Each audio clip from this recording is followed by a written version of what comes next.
Hi friends, welcome to techtouch channel.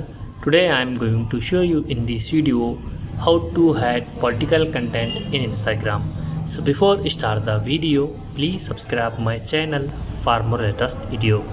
Guys, if you also want hide political content in Instagram, then I'll show you how to do this. First of all, open your Instagram, then press on your profile icon, then press on three lines top right side corner. In this, little bit scroll down,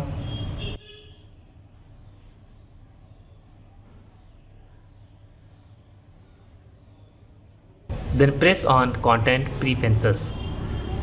In this, you can see here political content. Open this option. Now you can see here control political content from accounts you don't follow. By default here select standard. If you want see less, then select this option. That's it guys. So in this way you hide political content in Instagram. Thanks for watching friends. Hope like this video. If you like this video, please like, share and don't forget to subscribe my channel.